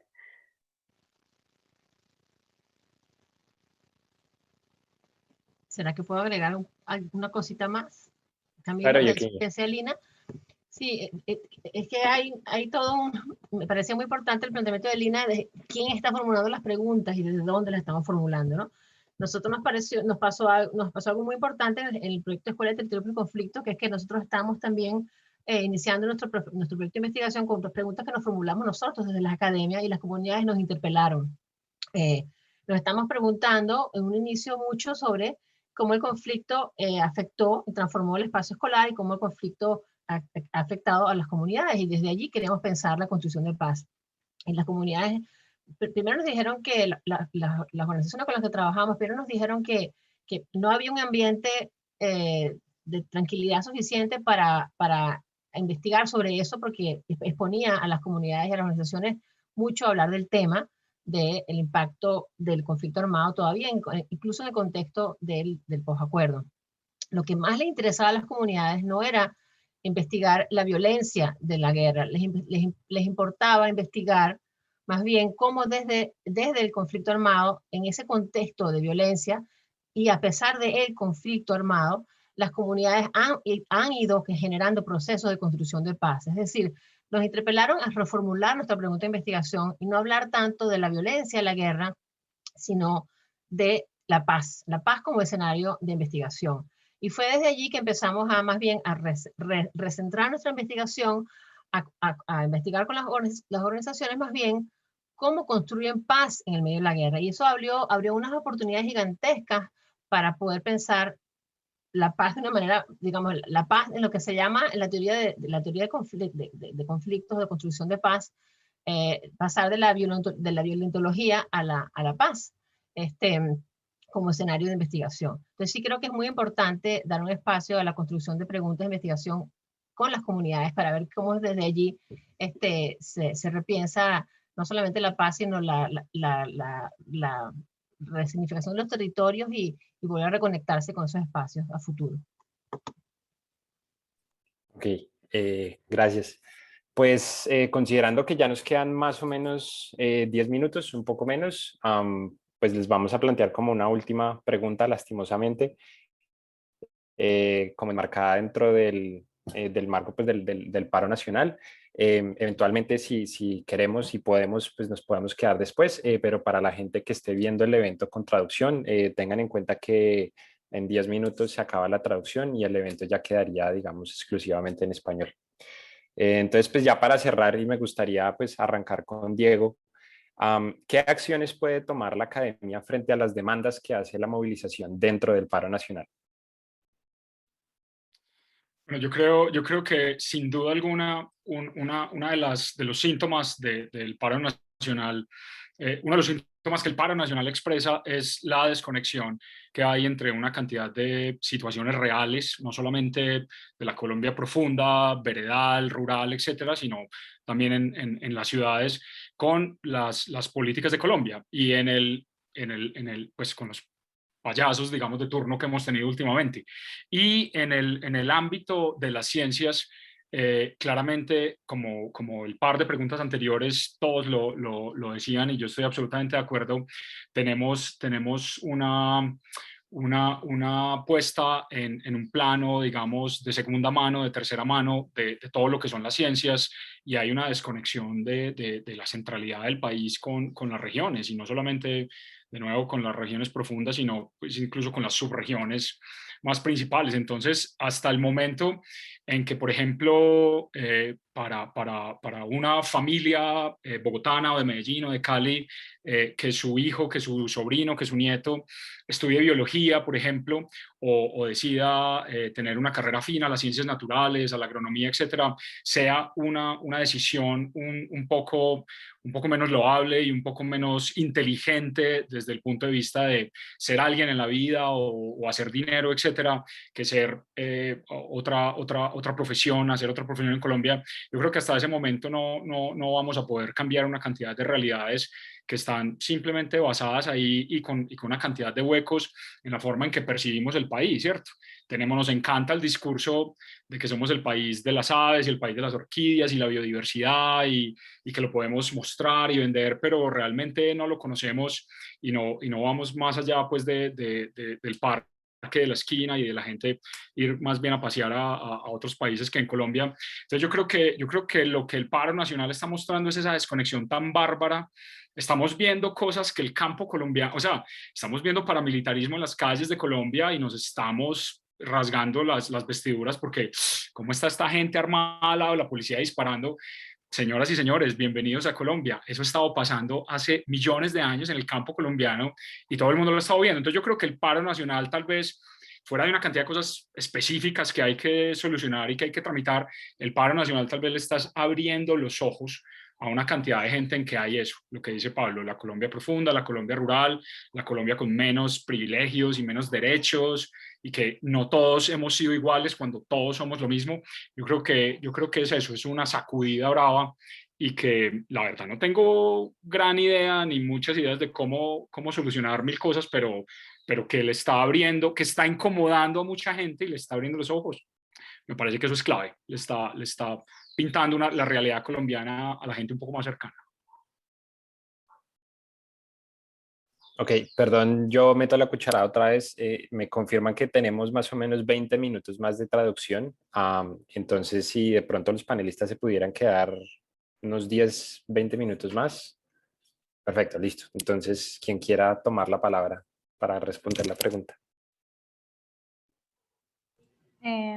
Pues yo voy a reiterar algo que dije antes, y es que los jóvenes y las jóvenes que están allá, que justamente son los protagonistas de las protestas, no son los jóvenes que están en la academia. O sea, los estudiantes obviamente son una fuerza importante, pero claramente no son los protagonistas de esta movilización. Justamente los que son los protagonistas son los que están diciendo somos marginados, somos excluidos, ni siquiera tenemos acceso a la educación.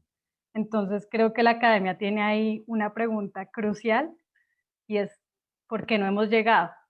¿Qué es lo que no ha llegado? O sea, por ejemplo, nomás en Cali, todas las universidades importantes están localizadas en el sur de Cali, y los barrios de Oriente y Occidente, donde están pasando gran parte de las protestas y de las primeras líneas y de los puntos de manifestación, pues allá no hay universidades, sí, allá no llegan las universidades. Entonces ni siquiera es un tema únicamente de las regiones o que no estamos llegando a otros lugares de Colombia, es que en las mismas ciudades no estamos llegando a los jóvenes que son los protagonistas de las protestas.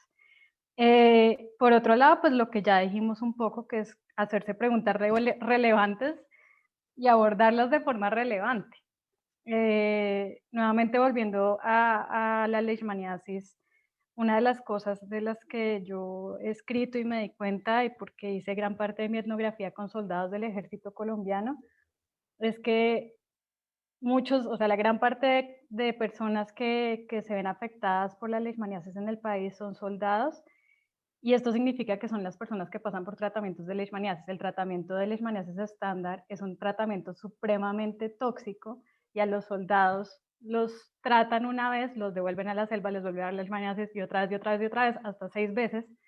Imagínense pasar por ese tratamiento tan tóxico que literalmente erosiona el cuerpo y lo deja como un cuerpo inservible, que al final muchos de ellos deciden retirarse del ejército no por heridas de combate, sino porque ya no aguantan un tratamiento de leishmaniasis más. O sea, hay una pregunta gigante para la ciencia, porque nadie ha investigado qué le pasa en un cuerpo humano cuando ha pasado por 5 tratamientos de leishmaniasis a una edad joven en la que supuestamente todo el tiempo están diciendo que los soldados son jóvenes súper saludables y que por eso son los cuerpos que metemos a la guerra. Otra cosa que los soldados dicen mucho y que es una idea que circula mucho, y la llamo idea no para deslegitimarla, sino porque simplemente la ciencia no ha dado ninguna respuesta al respecto, y ellos dicen que el tratamiento los deja infértiles. Y efectivamente hay muchos que dicen, yo no he podido tener hijos desde que me trataron de leishmaniasis. ¿Qué dice la ciencia sobre eso? No ha hecho nada. Y los científicos colombianos no se han hecho preguntas al respecto. Entonces, hay todo un tema de hacer de las preguntas relevantes y responderlas de forma relevante. Y esto ni siquiera implica salir y no, o sea, implica trabajo de laboratorio también, ¿sí? Y no, o sea, no, esa idea de trabajar con las comunidades no simplemente es lo que la gente se imagina con el trabajo con las comunidades, no, también implica muchísimas cosas y con diferentes tipos de comunidades, en este caso con soldados. Y lo último, que reitero también un poco lo que dije antes, fue trabajar de forma interdisciplinaria. O sea, yo siento que la academia tiene unas deudas muy grandes porque siguen trabajando como de manera separada, por un lado, sí, por un lado biólogos, por el otro lado físicos, bueno, y en biólogos además por un lado entomólogos. Entonces, pues no, hay que integrar las conversaciones y los conocimientos para podernos hacer preguntas relevantes, resolverlas de forma relevante, porque sí, porque claramente muchas veces, por ejemplo, yo encuentro los temas más interesantes de investigación para una científica social cuando hablo con científicos. O sea, hay cosas, por ejemplo, yo no sé, hablando con Camila González de los Andes, que ella se ha enfrentado a realidades increíbles que para mí son un tema de investigación, para ella son como una anécdota, porque para ella no tiene las herramientas para ver en eso un tema de investigación, o no sabe cómo abordarlo como tema de investigación. Ella está ocupada de otras preguntas y otros temas también súper importantes, pero es justamente en esas conversaciones donde yo digo, ahí hay un tema, ahí hay algo súper importante por ver. Y eso se resuelve trabajando y conversando de forma interdisciplinar. Eso es lo bonito de eso. Pues bueno, ya, me callo.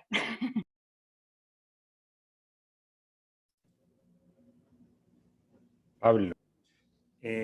Bueno, yo primero me quedo como con dos líneas de lo que dijo Diego, y es lo que estamos viendo hoy, el descontento social, ese sentirse excluido que estamos viendo, sobre todo en la capital, en Cali, es algo que históricamente ha pasado en las provincias del país, ¿sí? Ese descontento, las personas que hemos estado, que hemos crecido en las provincias, en la ruralidad, nos hemos dado cuenta de que muchas veces hemos estado desconectados, sí, que el país está desconectado de nosotros, y hoy en día lo que estamos viendo es un espejo de lo que históricamente las comunidades, las minorías han tenido que enfrentar en los distintos gobiernos, pues, en el país, ¿sí? Entonces, es un llamado también a generar más empatía también, más empatía con las luchas y con las causas que forman y que transforman el país. Una cosa importante también, y hombre, Colombia es un país de 50 millones de habitantes, ¿sí?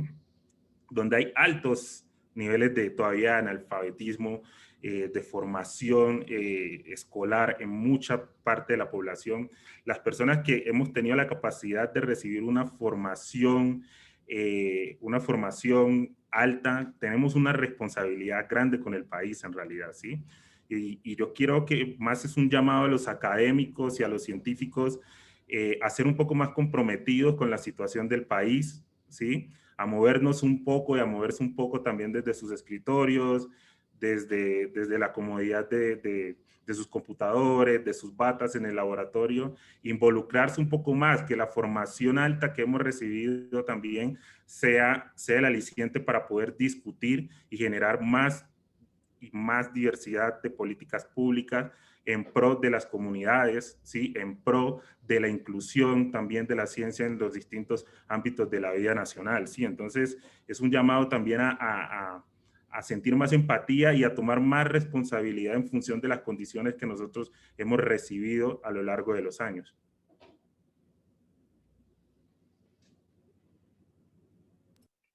No sé si Diego o Yoquiñe quieran meter la cucharada ahí.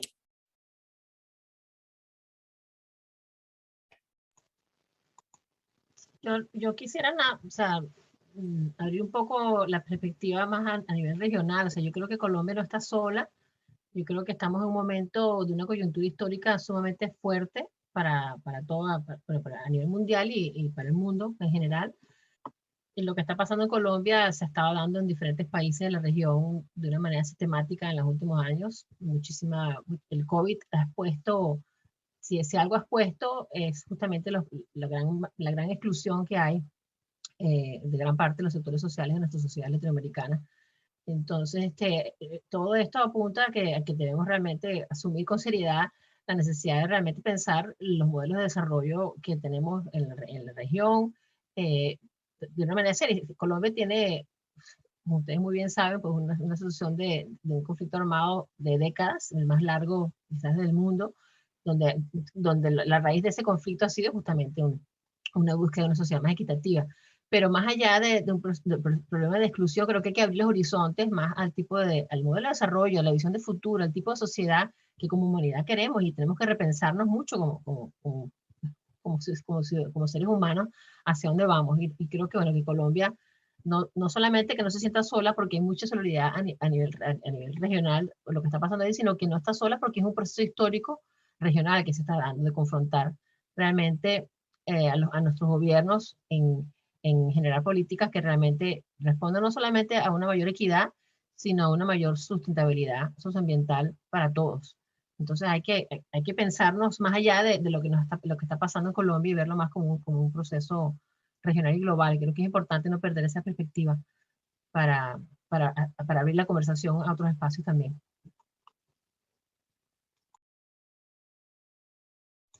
Eso implica también repensar el modelo de ciencia y de construcción de conocimiento, también, como se ha venido diciendo en toda esta sesión. Gracias, Yoquiñe. ¿Diego quiere participar ahí o ya cerramos con la última pregunta? No, pues hagámosle, de hecho, aprovechando lo que dijo Yoquiñe, me parece que de hecho, y lo que dijo también Pablo, o sea, y Lina, de nuevo, voy a sonar como resumiendo todo, pero es escuchar de la región para el centro qué es lo que necesita la gente y qué es lo que quiere hacer la gente. De hecho, Yoquiñe está en unos procesos súper bonitos en el Tolima, que me vengo a enterar ahorita con lo que expuso. Yo, por ejemplo, voy a ir a visitar Planadas, Tolima, en 2 o 3 semanas, y allá precisamente fue la comunidad, cacaoteros, caficultores, el resguardo indígena y los excombatientes, los que han dicho como, vea, ¿sabe qué? Queremos explorar cuáles son las opciones que tenemos, no sé, con turismo de naturaleza. Si tenemos un sitio interesante, si hay cosas para mostrar, y de nuevo, pues es lo que yo hago, ¿cierto? Mi biología es mucho más romántica y es también desde cierto punto de vista comercial mostrar este tipo de cosas, pero es una decisión propia de la comunidad que dice que estamos curiosos por esto, queremos saber si nuestras cosas, nuestras aves, nuestra cascada, nuestro medio ambiente es algo que podemos mostrar y que nos sirve para empoderarnos, para vivir y para tener una mejor calidad de vida. Es exactamente lo mismo, hay que escuchar de la región hacia el centro, que es lo que la gente necesita en cuanto a investigaciones, en cuanto a proyectos productivos, mirar el país al revés, lo hemos mirado siempre de la mitad para afuera, pues.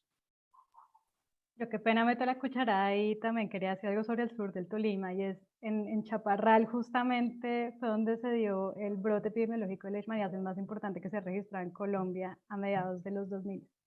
Eso significa que es una ciudad que ha vivido muy profundamente la estigmatización de la leishmaniasis como la enfermedad de la guerrilla, la falta de acceso a medicamentos y otras problemáticas que están asociadas. Entonces también, por ejemplo, es súper interesante. Yo lamentablemente tampoco no he tenido la oportunidad de ir, pero sí de hablar con varias personas de allá y también hay oportunidades para pensarse mucho, cómo pensarse, por ejemplo, las preguntas sobre verdad, reconciliación, reparación, en términos de cosas que parecen tan ajenas a la guerra y a la paz como son las enfermedades, como son otro tipo de afecciones que vienen amarradas y que no es lo primero que nos viene a la mente.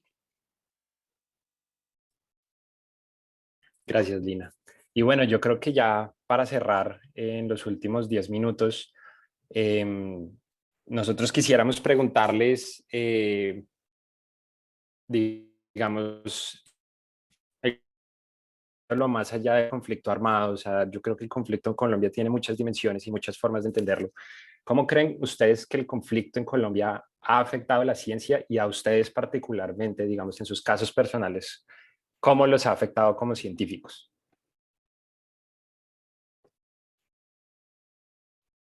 Yo quiero empezar porque yo soy el menos científico tradicional de todo el combo. Yo siento que mi biología es mucho más romántica, más interpretativa, por lo cual no es ni más ni menos. Pero yo creo que a mí me ha abierto los ojos y a mí me ha permitido ser un poco más sensible y ser mucho más responsable como persona política, como persona social, entender una cantidad de dinámicas y yo, por ejemplo, en las charlas hago un ejercicio y es que le pregunto a todo el mundo, aquí somos casi 90 personas en este momento, ¿cuántos de nosotros hemos ido hoy en día, después de 3 años, a un ETCR, por ejemplo, a visitar a una comunidad de excombatientes que hoy en día son personas exactamente iguales a nosotros, con los mismos deberes, derechos, número de cédula, etcétera, y el porcentaje siempre es, no sé, menos de 1% en algunos casos.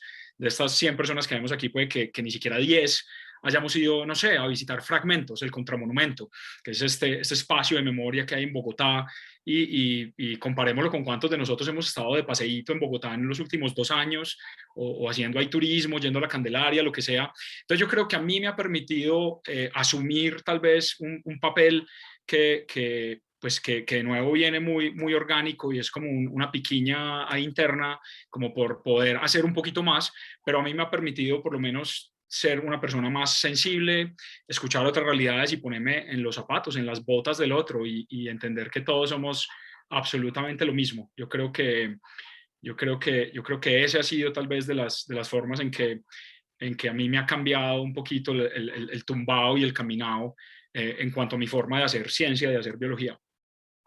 Ahora sí que hablen los doctores y los maestros.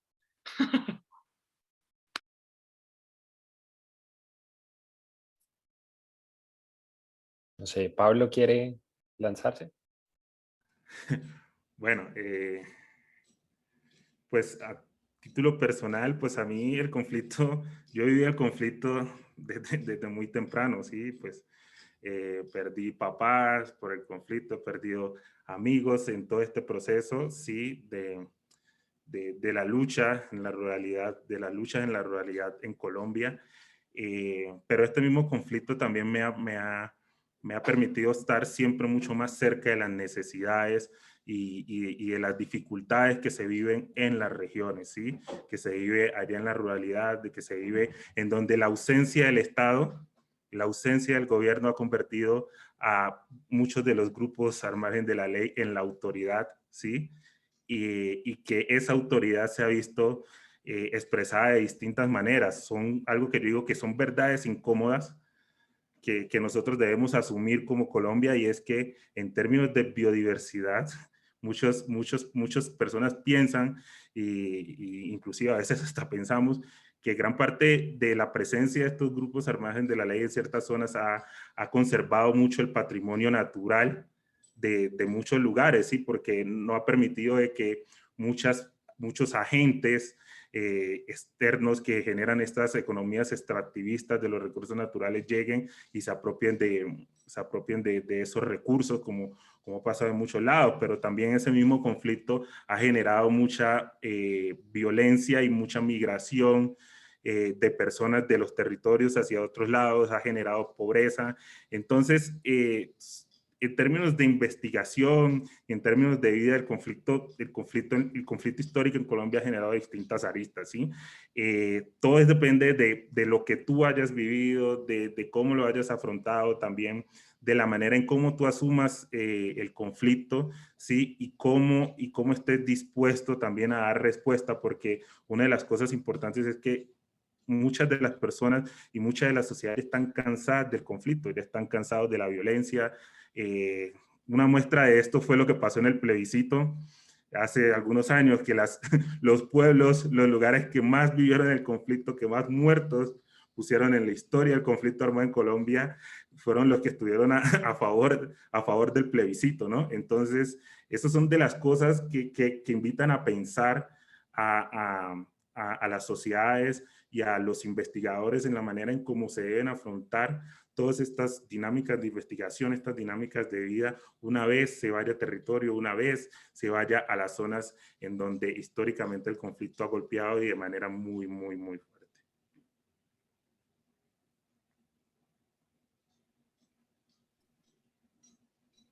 No sé. Bueno, si quieren, Lina. yo entro a decir algunas cosas. Pues en lo personal, pues yo me formé como bióloga a mediados de los 2000 y en esa época pues el conflicto estaba en su fase más aguda bajo el gobierno de Uribe y eso significó que por lo menos para quienes estudiamos en la Universidad de los Andes, yo tuve durante toda mi formación como bióloga una sola salida de campo.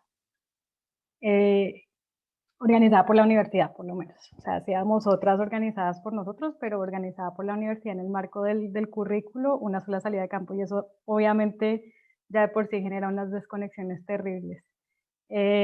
Lo otro, pues lo que mencionaba al inicio, la formación de pregrado nunca nos da, o pues por lo menos en esa época, espero que eso haya cambiado, pero ni la forma de hacerse preguntas más allá de lo disciplinar, ni la forma de responderlas. Y ya después cuando me fui por la vía de la biotecnología y terminé más metida en laboratorios, pues más aún me parecía que la distancia que me separaba a mí de las cosas que sí me importaban mucho, que era como, entre otras, el conflicto en Colombia, pues cada vez la brecha se hacía más grande y más frustrante para mí en lo personal. Entonces creo que también con las negociaciones de paz y con el acuerdo de paz y con la no implementación de paz, pero por lo menos con toda la discusión alrededor del conflicto y la paz que hemos tenido en los últimos años, creo que cada uno de nosotros ha sentido que es un llamado generacional también y por eso muchos nos estamos haciendo las preguntas que nos estamos haciendo.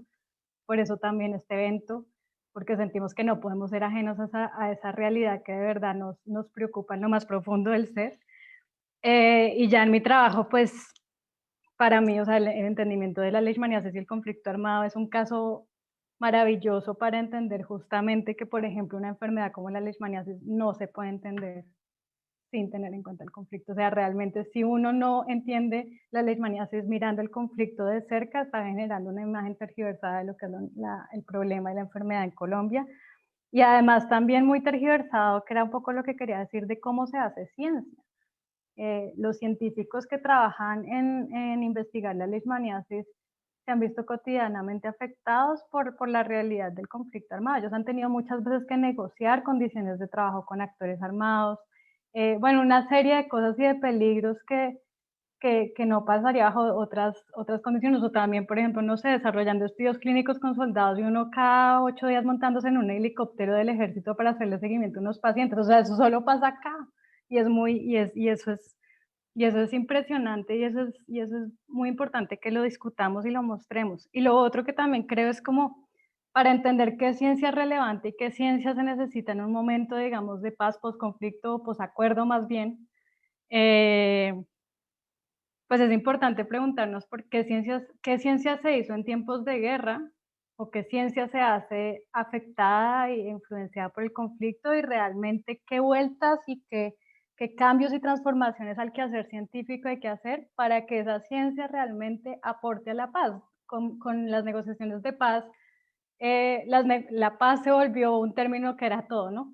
Yo qué sé, radio y paz, televisión y paz, ciencia y paz, tecnología y paz, pero sentarse muy seriamente a pensar eso qué significa una ciencia para la paz, cómo se construye paz desde la ciencia. Y ahí nuevamente pues vienen todas las preguntas sobre qué podemos hacer y por otro lado también ser muy críticos frente al discurso de la paz. Es decir, preguntarnos qué cosas de la paz o qué están permitiendo que se desarrollen procesos indeseables para Colombia. Como bien lo decía Pablo, durante el conflicto hubo muchas zonas que, digamos, no se tocaron. Y ahora con la paz, entonces se abre la puerta a muchas zonas al extractivismo, como no se discutió nunca el modelo económico en el que estamos, como decía Ioquiñe, pues simplemente bajo el discurso de la paz se le da entrada a otras cosas que tampoco queremos que estén. Ese es el país que queremos, ¿es esa la paz que queremos? Entonces yo creo que esas preguntas son centrales también, no simplemente tomar la paz como un abstracto, una idea abstracta, sino también, como decía mucho Ioquiñe, hay que entender qué significa paz para los territorios, para las personas, para las comunidades, para las instituciones, qué paz queremos y cómo construimos paz desde ahí.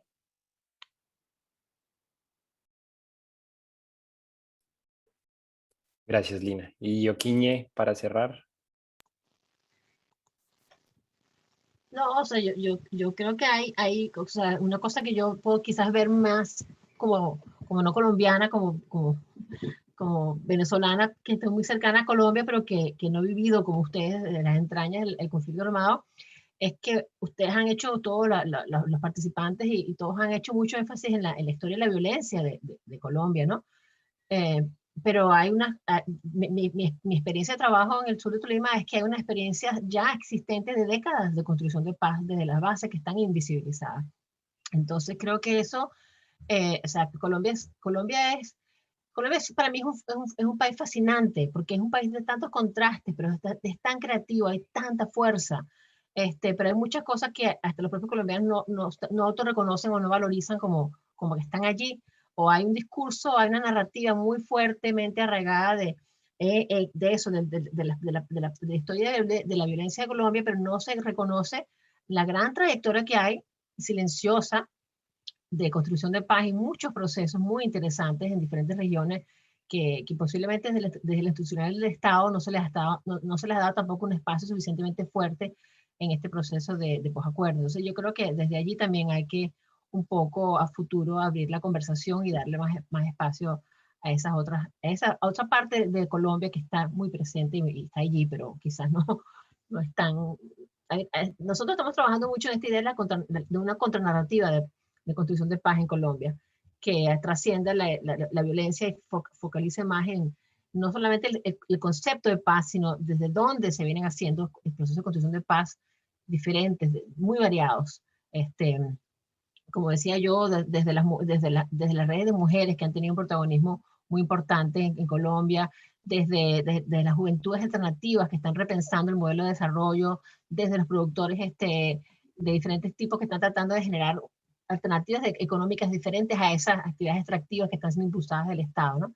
La paz no es nada más un concepto de no violencia, la paz es desde donde la gente repiensa su futuro, y creo que desde allí hay que un poquito darle espacio a esos otros procesos de construcción de paz que tienen mucha historia y arraigo en Colombia también. Okiñe, yo meto ahí un segundo la cucharada y acabo de mandar un link al chat del Zoom, y es precisamente lo que vos decís, mirar qué ha hecho la gente desde la ruralidad colombiana. Los indígenas en el Tolima tienen un acuerdo firmado con las FARC hace años y lo han respetado y han vivido en relativa paz. Es un ejemplazo a lo que hay que hacer desde las altas esferas, ¿no? Exacto. Total. Eso. Gracias, Diego. No, pues muchísimas gracias a todos. Primero que todo, pues a los panelistas por aceptar la invitación y quedarse un ratico más largo. A todos los que asistieron, pues sin ustedes esto no hubiera pasado, y pues sobre todo a los que me ayudaron y los que colideraron esto, que no han mostrado la cara, porque pues sin ellos esto no hubiera pasado. Entonces a ellos también todo el reconocimiento. Y pues nada, muchas gracias. Buen día, buena tarde, buena noche. Y pues esperemos que se pueda repetir otro espacio para seguir discutiendo. Muchísimas gracias a todos y a todas, y a quienes organizaron esto, y pues a los demás panelistas también un gusto conocerlos y compartir con ustedes. Muchísimas gracias, de verdad. Igualmente, ha sido un placer estar acá y felicitaciones por la iniciativa, excelente. Muchas gracias a todos y a todas. Gracias, chao, chao. Gracias, estén pendientes, que más eventos, estén pendientes por las redes.